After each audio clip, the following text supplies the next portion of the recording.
I'd like to warn you guys about something. Today, we often have the idea that technology is something that we have to or we don't have to use. A little while ago, they were saying who uses it, who doesn't use it. And we've been made to believe that technology is, oh, you do or you do use it. And this is one of the things that we were seeing in the survey. Seeing the translators who use CAT tools and who use machine translation, this can change. And we can use this information and get the conclusion that technology use is going to go up. But it's very important to also think about technology as an aid. But it doesn't necessarily take us to higher quality translation. And there are fields where technology perhaps doesn't exist to do that kind of translation, or it just doesn't work. So I think it's good to have a little bit of distance in terms of technology that we're using for translation. For example, as a literary translator, I'm not going to be using it. Something else I wanted to add, I'm not Mexican. And it's always been something that I've noticed ever since the 15 years since I've been here and the 13 years since I've lived in Mexico, is how important the tourist industry is in Mexico. There was a very small percentage of translators who are dedicated to the tourism sector. We were taking a look at the negative impacts on earnings, and I have to tell you, let's move into this sector, the tourism sector. When we have a lack of knowledge of translators, jobs, translation, and what they do, this is a good place to change that. In universities, they need to plant this consciousness, sow this consciousness about translation right there at the university level. And we need people to realize that there is quality that is very deficient in terms of the tourism sector. Thank you. Okay. I would like to say that our panelists saw the raw information that in the majority of the cases, I mean, we have received the final text with the last correction, and that's going to be on the USB this afternoon, and you'll all be able to load yours up. But they had the raw information, and they didn't necessarily see all of the different ways that we put that information together. In any way, in any account, there were a lot of interesting things they were able to see with this raw information.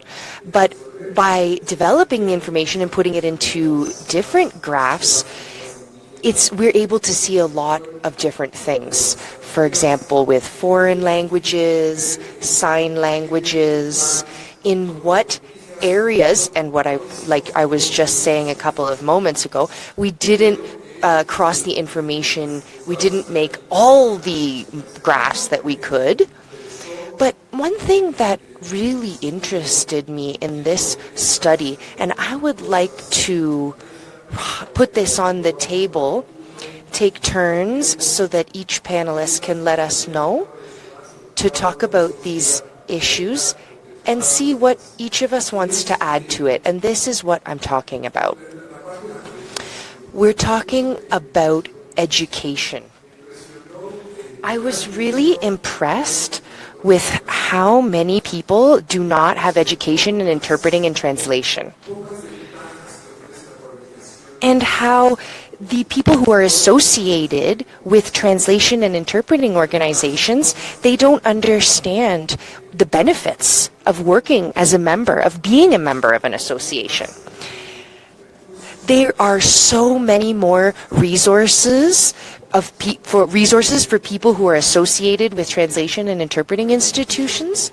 And I would really like us to talk about something that I was really surprised about in the fields of specialization within this survey. And I'm talking about the people who have bachelor's degrees or degrees.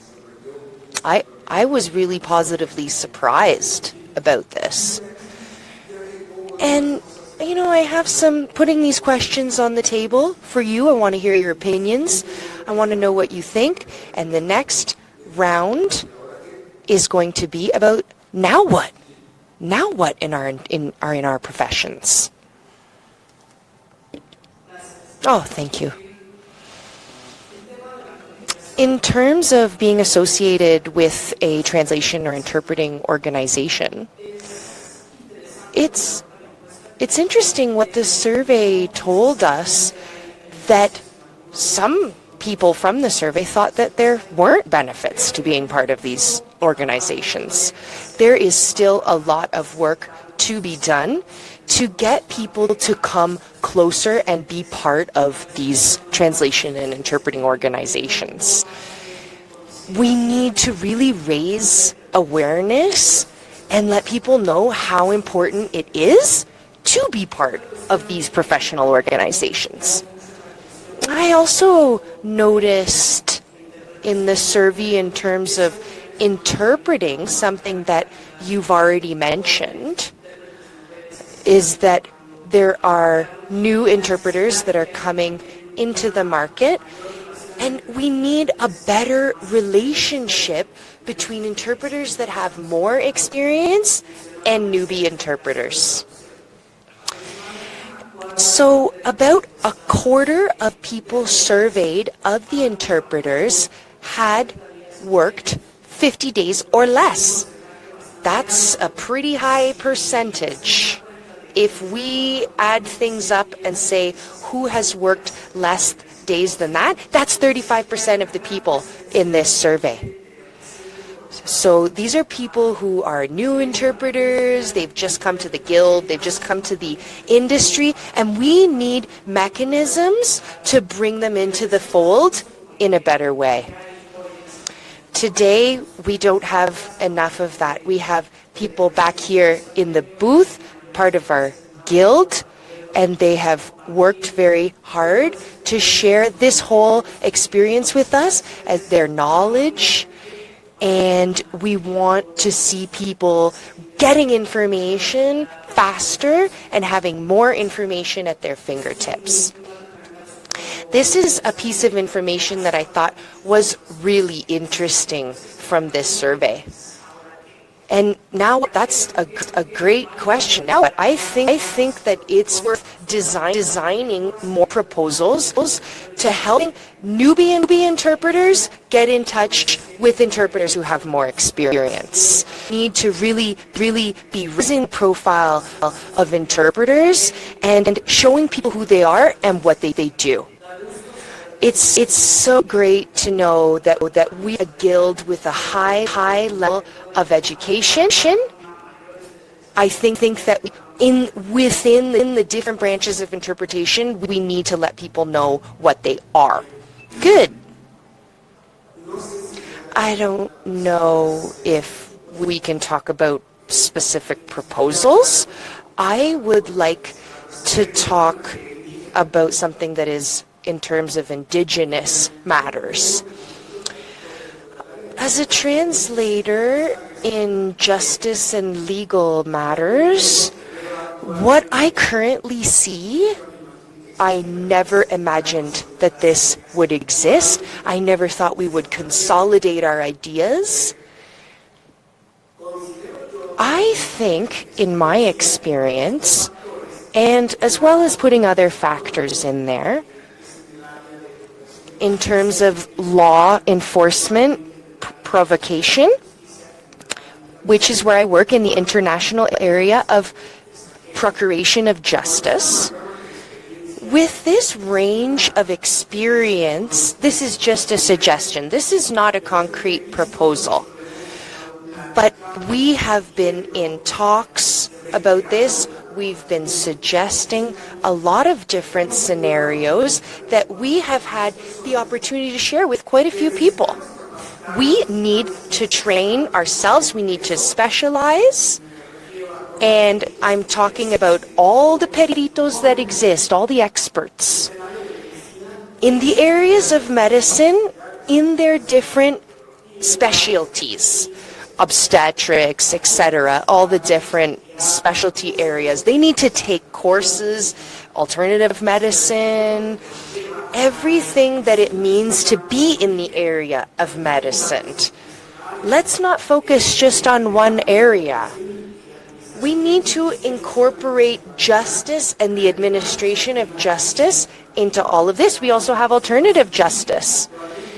Currently, we have a family mediation.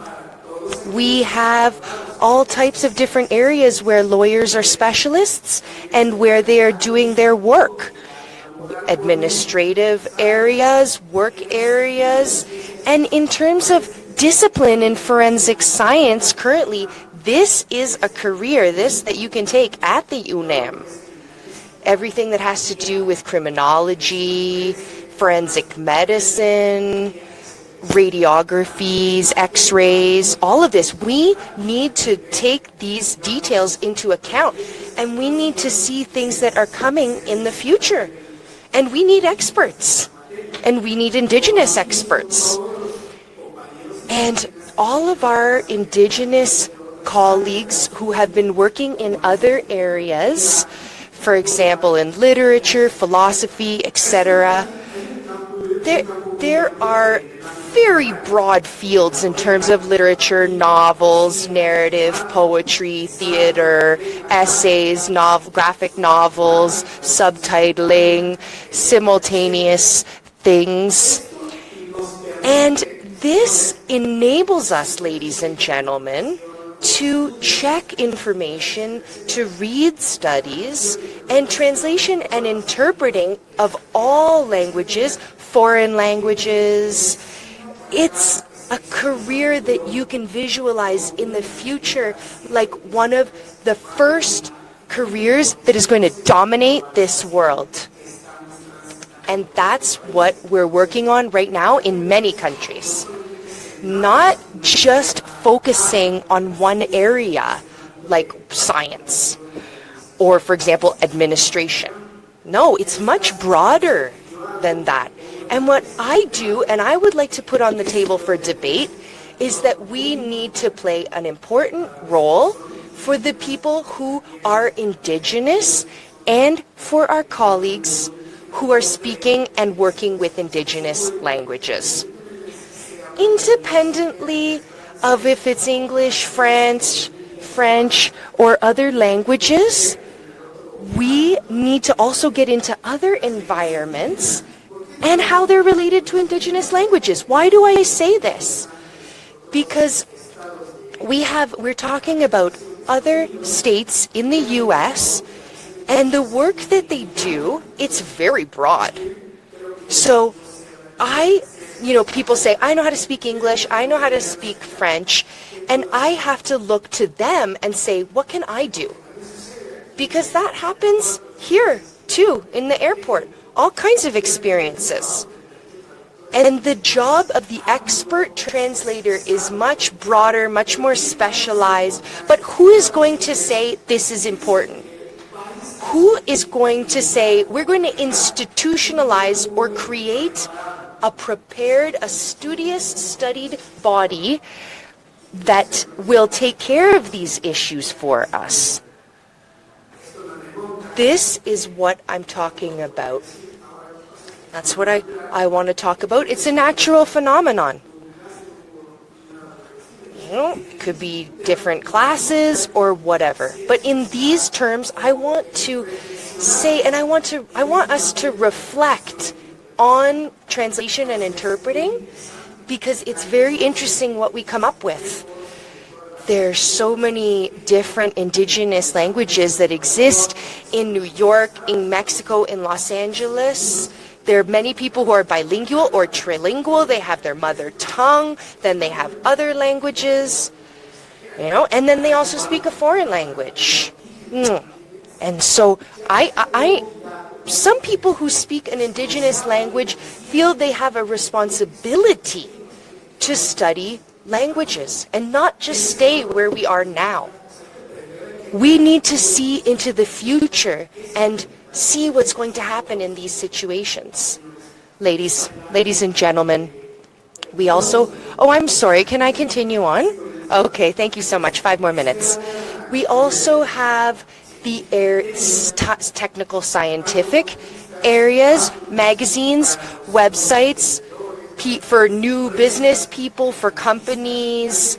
We need to look into that. We need to study that. Just like they do in Canada. We need to sell our jobs, sell ourselves to companies.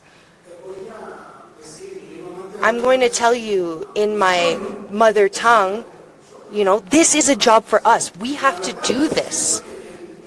In Canada, they have experience with this. Who's going to do this? We are. We have the obligation to do this. We need a presence. We need to have a presence. Websites, for example, the administrative side of it, the law, literary, all kinds of different areas, etc. This is our role, from my opinion, my analysis of this information. We need to be in the game. We're interpreters and translators of indigenous languages as well as foreign languages. We also have expert interpreters, expert indigenous interpreters, and they need to work on this, and they also need to have education, formal education related to this. Because if they don't know, we want to tell them, you can be an independent expert translator or interpreter. If you're going to need my service, hey, you know what? I'm an official interpreter, and this is how it works, and I need a deposit. I need a transfer. But these people need to belong to a professional organization. And perhaps what we need to do is make bodies that help people to learn how to get this education, to help them learn how to analyze ideas, analyze concepts, and to develop them in this way. So I don't know if we should really trust too much these regulations that are coming. Why? Why do I say that? Because as you know, there is an education reform coming, a work reform coming. And you know what? There's a trend and it doesn't really look beneficial. So I think in a lot of ways, it's not good for us in some ways. Let's look into the future. Let's see what role we're going to play in these scenarios in Mexico. Let's remember, please, that the Maya people, and my respects to the Mayan people, they've done an amazing literary job. And of the Zapoteco, let's not even talk about that, etc., etc. We need to work on this, my friends. This is the situation that I'm sharing with you, and I want you to really think about this. It's so important to have formal education. Let's not put this to the side. Unfortunately, there are very few institutions who are doing this work. It's my invitation to all of you. Thank you so much. Thank you. Well, I have been taking some notes that I thought were important from what you said, and suddenly something happened that I thought was really relevant at this moment. There are a lot of people, translators who are starting, and they think that our work is about translating words. But that's not true. In reality, we translate what is beyond words. At the beginning, yes, it's words. It's what's invisible to your eyes. That's what we're translating, what is behind the words. And Georgianne just said something that I thought was like an atomic bomb. And let me tell you what that was. Right now, it was a kind of windmill, cloudy things were there.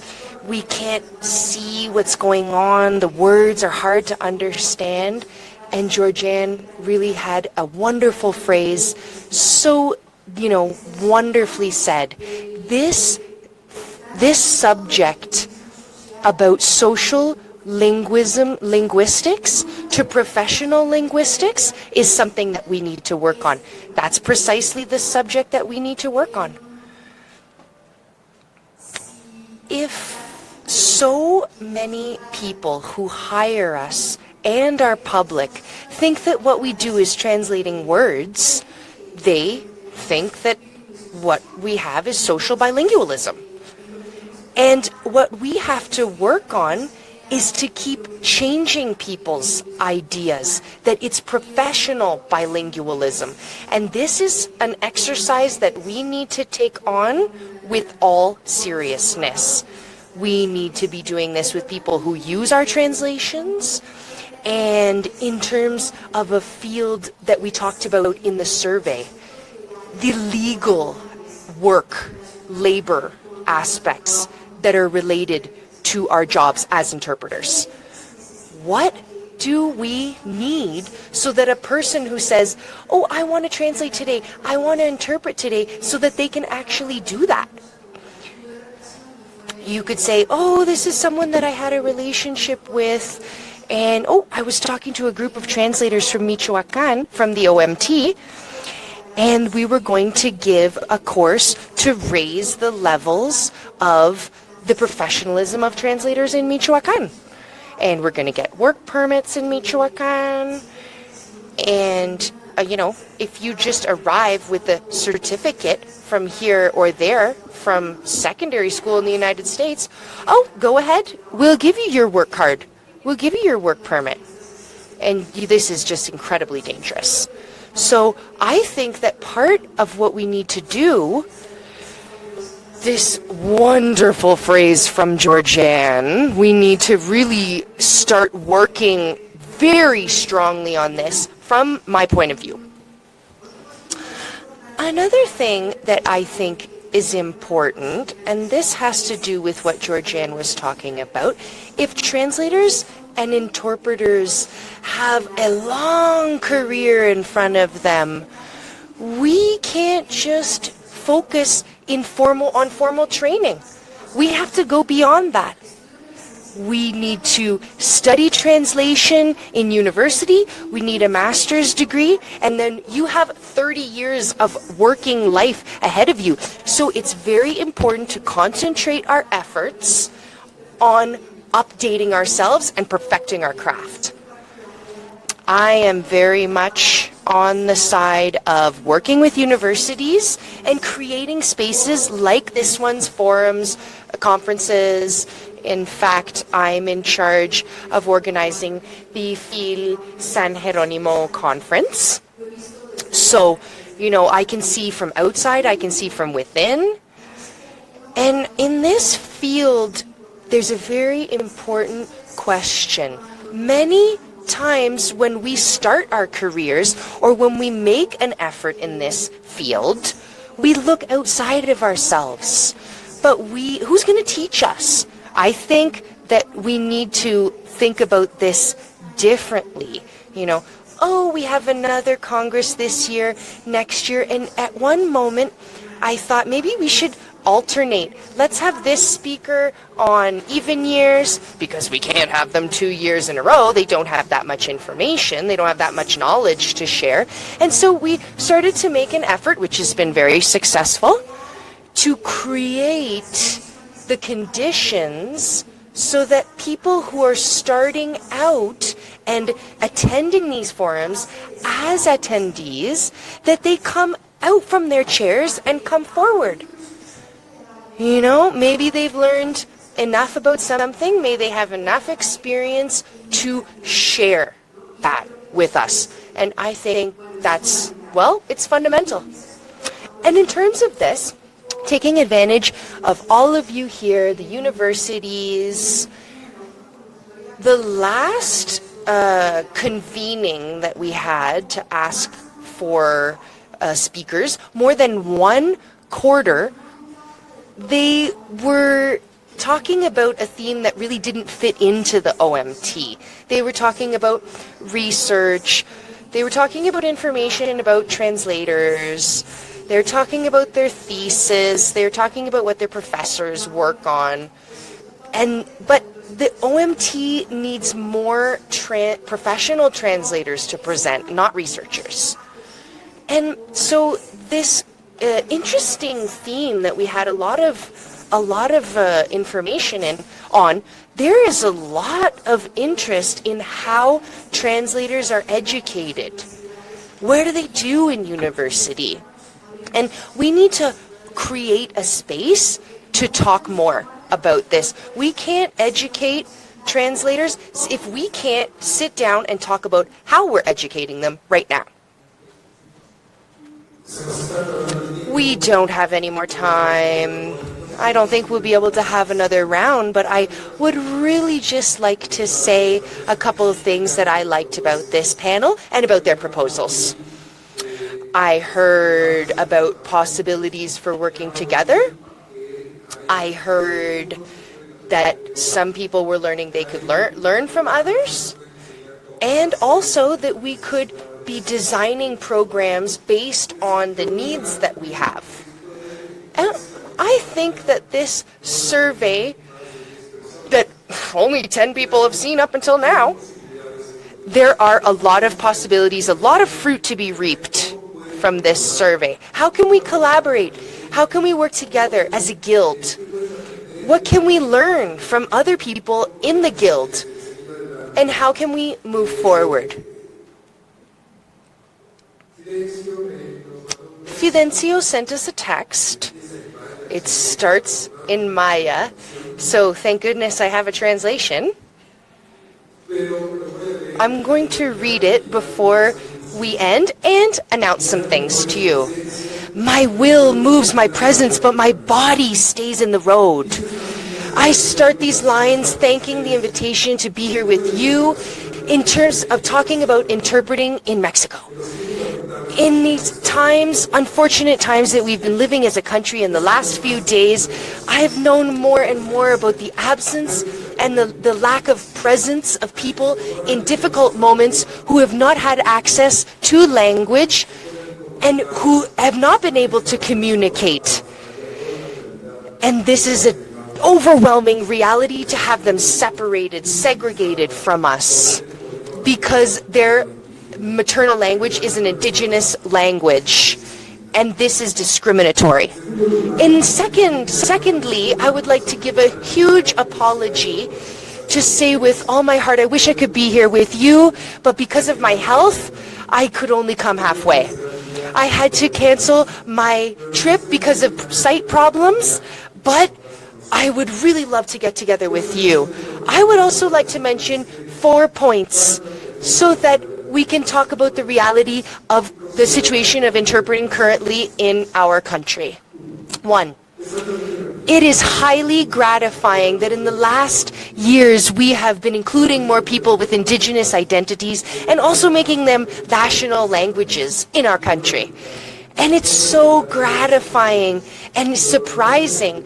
If it's normal that when we have such a diverse linguistic range, that we can make this natural and incorporate it into everything. 3 decades ago, we couldn't even say that translators or interpreters, we had them in indigenous languages. So the fact that this survey on translation and interpretation in Mexico shows us a high level of translators and interpreters in indigenous languages,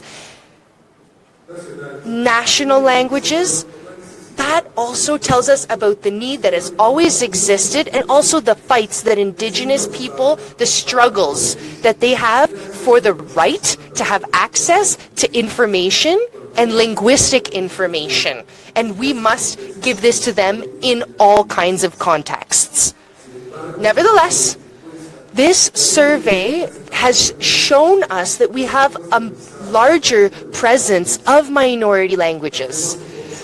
with few languages, with few speakers, clearly we can see them in different groups in this survey, like Soxil and other languages. We have a lot of work to do still on this too. The information from the survey will help us get rid of the idea that translators and interpreters of indigenous languages are people without education. There is an important difference between interpreters and translators who interpret Spanish and those who do indigenous languages.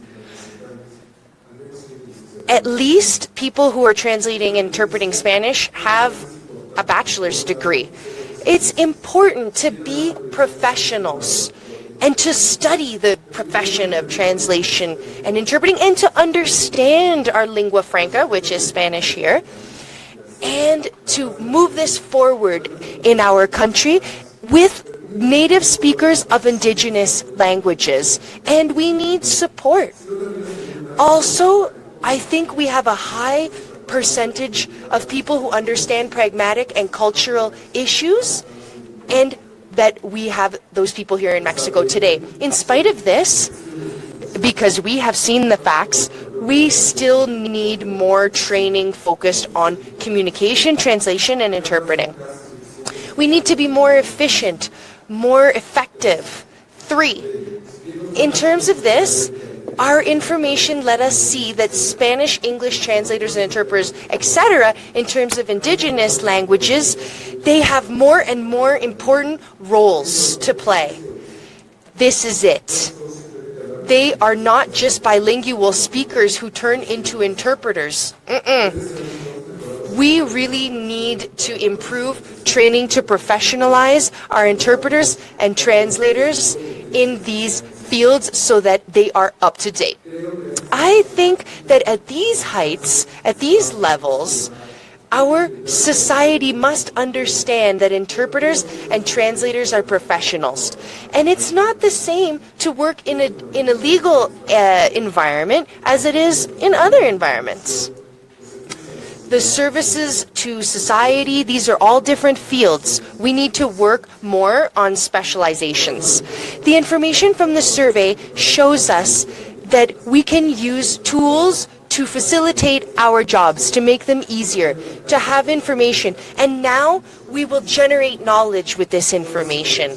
Only in this way can we go forward and have people who are trained and ready to work as professionals. We're going to have quality standards. We're going to have certifications. That's where this is going. My 3 last points take me to my 4th point. We need to realize that these information from this survey is extremely important in terms of the role of translators and interpreters in Mexico. That is why we need to continue to strengthen what's going on. But we can't advance very far ahead if we don't show the love for our proper professions. We have to stop seeing ourselves as helpers or just helping people to do things because of our linguistic resources. We need to value who we are. This is the only way that we're going to make people respect our work. This is a professional profession.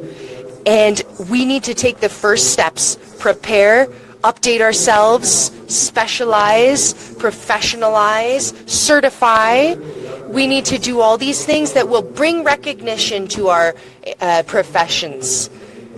And that will also bring light onto our indigenous languages.